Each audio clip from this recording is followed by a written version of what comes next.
সম্প্রতি ছায়াছবির প্রাণকেন্দ্র নন্দনে আয়োজিত হল Bengal film and television chamber of commerce দ্বারা আয়োজিত Bengal international short film festival. এই বিএফডিসিসির বিচারে দায়ীকে নামক শর্ট ফিল্মটিও স্ক্রিনিংয়ের জন্য নির্বাচিত হয়েছিল। আর এই উপলক্ষে ওই ছবির কলাকুশলী সহ প্রচুর দর্শক সেদিন উপস্থিত ছিলেন।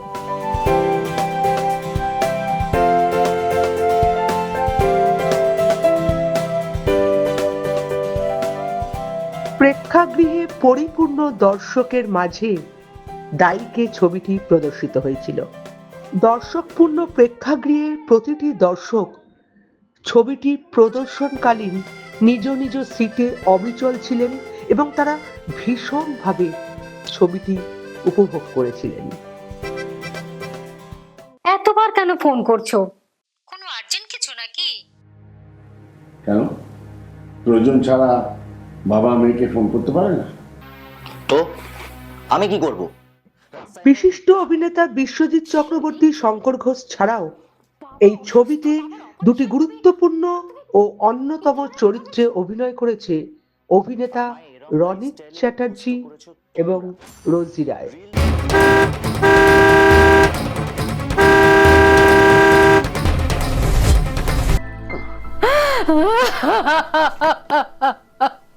তাই কিন্তু আপনারাও সোনা মা, তুমি ভালো করে ডান্স করো। তুমি জানো তোমার কত ভিউজ, কত ফলোয়ার? ভাবি চারা গাছ। শিল্পী ক্রিয়েশনস টিমের সাথে সাথে সেদিন কড়া খবর, বং দর্পণ এবং বেশ কিছু সাংবাদিক মহল উপস্থিত ছিলেন। আমি বলবো খুব, হ্যাঁ অবশ্যই টেকনোলজি এখন অনেক আপডেটেড, আমাদের তাদের সাথে তাল মিলিয়ে চলতে হবে, কিন্তু আমাদের যাতে সেই টেকনোলজি ধ্বংস না করে দেয়, গিলে না খায়। বিশেষ করে শিশুদের কোমল সহজাত প্রবৃত্তিগুলো হারিয়ে যাচ্ছে। সেই মূল্যবোধ থেকে এবং একদম বাস্তবের রসদ থেকেই বলতে পারেন ঘরকা কাহানি। বাচ্চারা মোবাইল না দেখলে খাচ্ছে না, তারা খাবারের টেস্ট বুঝতে পারছে না। এই বাচ্চারাই যখন বড় হচ্ছে এবং সব থেকে বড় কথা, তাদেরকে অনেক ক্ষেত্রে এনকারেজ করছে তাদের বাবা মা, বড়রা। আপনারা যদি সোশ্যাল মিডিয়ায় খুলে দেখবেন, 2 থেকে 7 বছরের বাচ্চাদের ভিডিও সোশ্যাল মিডিয়ায় ভাইরাল হয়ে আছে। বাচ্চা কি করছে, বাচ্চা কিভাবে খাচ্ছে, বাচ্চা কিভাবে মাকে মারছে। এবার এই বাচ্চারাই যখন একটু বড় হচ্ছে, উঁচু ক্লাসে উঠছে, তাদের পড়ার চাপ আসছে, তখন অভিভাবকরা তাদেরকে ক্রিটিসাইজ করছে, অথচ এই অ্যাডিকশনটা তারাই করেছে। এটা তো আমার ভালো লাগলো এই কারণটা, কারণ যে বিষয়টা শিল্পী বেছে নিয়েছে সেটা একটা জ্বলন্ত বিষয়। প্রত্যেকটা ঘরে ঘরের ব্যাপার, ঘর কি কাহিনী। সব বাচ্চারাই, মা বাবারা মোবাইল ছড়িয়ে দিচ্ছে, বাচ্চাকে এনগেজ করে রাখছে এবং বাচ্চাকে নিয়ে রিলস করানো, নানান রকম কাজকর্ম করানো, এইসব করিয়ে বাচ্চা দিয়েছে পুরো 12টা বাজে। তার যে পড়াশোনার দিক, খেলাধুলোর দিক, তার যে আরও কিছু ভালো ভালো গুণ আছে, সেগুলো সবই ধামাচাপা পড়ে যাচ্ছে এই মোবাইলের জন্য। আমন্ত্রিত দর্শকদের মধ্যে উপস্থিত ছিলেন বিশিষ্ট অভিনেতা তমাল রায়চৌধুরীও। এই ছবিতে যে দায়ীকে বলা হচ্ছে, যে সমাজের সত্যি দায়ীকে বলে মনে করছেন আপনি? এগুলো দুটো দিকই আছে। সে মনে হয় যখন প্রথম মেট্রো এলো তখন নাম বলবো না, যে মন্ত্রী বলেছিলেন সমস্ত চাপা পড়ে মারা যাবে। মেট্রো ছাড়া কেউ ভাবতে পারি আমরা? আমি টালিগঞ্জে থাকি, এখান থেকে দক্ষিণেশ্বর যাবো মানে 40 মিনিটে, ভাবা যায় না, অভাবনীয়। এটা সম্ভব হয়েছে। আবার অ্যাক্সিডেন্ট হয় না তাও নয়, অ্যাক্সিডেন্ট হচ্ছে, সুইসাইড হচ্ছে, সবই তো হচ্ছে। আরও মনে করো মানে 2 সাইডস অফ দ্য পয়েন্ট। তো অনেক সময় যেটা হয় যে বাবা মায়ের রেসপন্সিবিলিটি আমরা করতে পারি না, সেটা সাগফ করতে পারি না, অস্বীকার করতে পারি। আচ্ছা, আপনি যে আন্দামান থেকে ছুটে এসেছেন শুধুমাত্র এই ফিল্মটার জন্য, আপনার কলকাতায় এসে এই ফিল্মটা তৈরি করে এবং আজকে দেখে কীরকম মনে হচ্ছে, কী অভিজ্ঞতা? দেখেন, ফিল্ম মিনস খালি এই ফিল্মটাই জন্যই যে আমি এসেছি সেটাও ঠিক নয়। অ্যাকচুয়ালি আমি অভিনয়টা চিরদিনের জন্যই ভালোবাসি। তারপর যখন আমি চিন্তা করেছিলাম নানান রকম অভিনয়ের মাধ্যমে যে আমি কলকাতাতে যাব এবং সিনেমা জগতে ভালো একটা প্ল্যাটফর্ম তৈরি করার আমার চিন্তাভাবনা ছিল, তখন আমার এখানে গাইড হিসাবে আমি শিল্পীদিকে বেছে নিয়েছিলাম।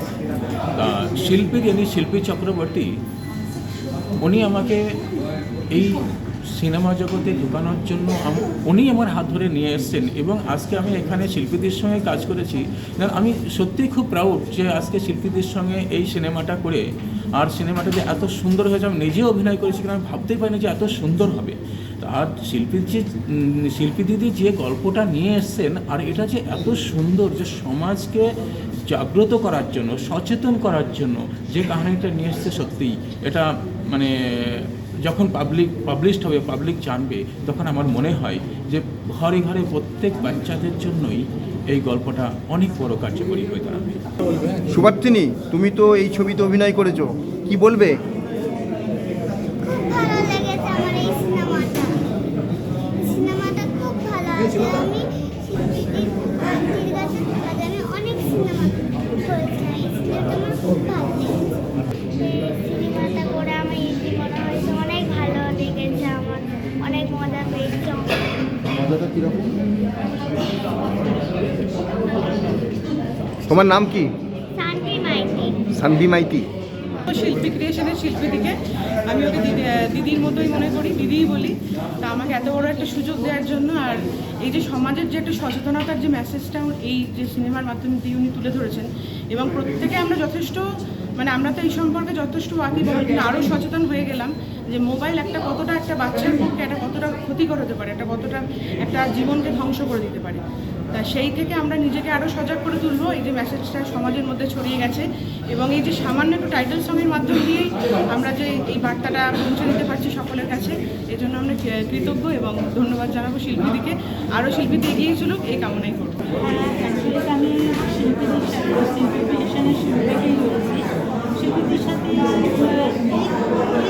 মুভিটাতে আর কি আমার একদম লাস্টের দিকে যেটা সত্যি আমার খুব ভালো লেগেছে, যে না পেরেছি আমি আমার মেয়েকে মোবাইলটা হাত থেকে সরিয়ে দিয়ে হাতে পুতুলটা অন্তত দিয়েছি। এটাতে আমার প্রচণ্ড আমি আনন্দ। এর চেয়ে এমন কিছু নেই যে এখন যে দিনকাল চলছে যেটা তুলে ধরেছে, বাস্তবটা তুলে ধরেছে, সেই জায়গা থেকে আমি আমার মেয়ের হাতে পুতুলটা অন্তত তুলে দিতে পেরেছি, আমার খুব স্যাটিসফাই। আর এই যে চরিত্রটা করেছে, বাবা আর মেয়েকে আমরা একেবারে একসাথে পেয়ে গেছি। তো তোমাদের এই দুজনের যে সম্পর্ক এই ছবিতে অভিনয় করে কি অনুভূতি হলো? সম্পর্ক তো অন স্ক্রিনে আমাদের খুবই খারাপ দেখানো হয়েছে, মানে আমি একটা খুবই নষ্ট মেয়ে হয়ে গেছি ফোন পে হাতে, যেটা আমাকে বাবা মাই করিয়েছে। কিন্তু অফ স্ক্রিন যদি বলি খুব মানে বন্ধুর মতন সম্পর্ক আমাদের। আমার থেকে যে সিনিয়র ওই রকম আমাদের মধ্যে কিছু নেই, মানে খুব মজা করে খুব আনন্দ করে দুজনে কাজ করে। আমি খুব এনজয় করেছি এই যে একটা বার্নিং ইস্যু সমাজের, এটাকে মানে এন্টারটেনিং ওয়েতে দেখিয়েছে, মানে আমার প্রচণ্ড ভালো লেগেছে দেখে, আমি এনজয় করেছি প্রচণ্ড। আর অবভিয়াসলি ছোটো ছোটো বাচ্চাদের আজকের মিলিয়ন ফলোয়ার্স, এতে ওরা ওতেই ডিস্ট্র্যাক্ট হয়ে যাচ্ছে, ওরা পড়াশোনায় মন বসছে না ওদের। তো এটা নিয়ে একটা খুব ভালো জিনিস দেখিয়েছে, একটা নতুনত্ব জিনিস দেখতে পেয়েছি। দিদি, এই যে মোবাইল অ্যাডিক্টেডের ব্যাপারে আজকে যে ছবিটা হলো দায়ী কে, সেটাতে আপনি তো দর্শক ছিলেন, কি বলবেন, অভিজ্ঞতা কি? অভিজ্ঞতা প্রথমত স্ক্রিপ্ট এবং গল্প হচ্ছে এক্সেলেন্ট, অভিনয় করেছে খুব ভালো, আর এটা তো খুব বাস্তব চিত্রটা ফুটে উঠেছে। সত্যিই তো আমরা প্রত্যেকেই মোবাইল নিয়ে এমনভাবে এডিক্টেড হয়ে গেছি যে আশপাশে কী হচ্ছে, বাচ্চাও করলাম যে কী বললাম, এবং আমাদের দিকে পরের জেনারেশন একই জিনিস শিখছে, সেটাই গল্প সত্যি আমার খুব ভালো লেগেছে। এই ধরনের বর্তমানে একটা বাস্তবধর্মী সিনেমা, মানে ছোট পর্দার ছবি দেখলেন, সেই দেখার পর কি বলবেন? এটা একদম বাস্তব আর সত্য ঘটনা দেখেছি, আর এটা আমি ভাবছি এটা ওয়ান কাইন্ড অফ ডিজিজ যাকে বলা যাবে সেটা আছে। আমি একটা আরও চিন্তা ভাবনা করি, অনেকগুলো ডিজিজে কিন্তু ট্রিটমেন্ট আছে, কিন্তু এই যা মোবাইলে যা মানুষের ভিতরে যায় রোগে বসে গিয়েছি অ্যাডিকশনটা, এটা আমার মনে হচ্ছে ছাড়ানো যাবে। আর আমার চিন্তা ভাবনা বলছে 10 বছর পরে মানুষের অত মেন্টাল ডিস্টারবেন্স হয়ে যাবে যে ওকে পাগলখানার দরকার পড়বে, সে দেখে বাঁচবে কি বাঁচবে না। এই ছবিতে আমি সব টাইটেল যখন স্ক্রিপ্টটা লেখা চলছে বা লেখা হয়নি, শিল্পী আমাকে বলেছিল, এর আগে আমি শিল্পীর সঙ্গে একটা কাজ করেছিলাম, তখন কনসেপ্টটা শুনে এবং তারপরে দেখলাম সাবটাইটেল করতে যাই কনসেপ্টটা শুনেই তো আমি চিন্তা করেছিলাম এটা এইভাবে আমার স্মরণে আসে না, আমার যতদূর জ্ঞান আছে to the best of my knowledge এই কনসেপ্টের ওপর শর্ট ফিল্ম বাংলাতে বা কলকাতা থেকে হয়েছে। এটা ভীষণই কন্টেম্পোরারি একটা concept and I would say that it's something unique. আর শিল্পী আমি ডায়লগ দেখেছি, আমি তো সেগুলোকে ট্রান্সলেট করেছি, বেসিক্যালি সাবটাইটেল করছি, আমি ট্রান্সলেট করেছি। যখন আমাকে কনসেপ্টটা বলে অসাধারণ মনে, তারপর শিল্পী নিজের স্ক্রিপ্ট সুন্দর, মানে অসাধারণ। এক কথায় আমি কাজটা করে ভীষণ আনন্দ পেয়েছি। থ্যাঙ্কস টু শিল্পী ক্রিয়েশন, শিল্পীর অজস্র। দর্শক এবং কিছু সাংবাদিক মহলের বিচারে এই ছবিটি ভূয়সী প্রশংসা কুড়িয়েছে এবং আমাদের বিশ্বাস এই ছবি যে মহান উদ্দেশ্য নিয়ে বানানো হয়েছে, অর্থাৎ সমাজকে জাগ্রত করার, সচেতন করার উদ্দেশ্যে, তা সত্যিই সফল হবে।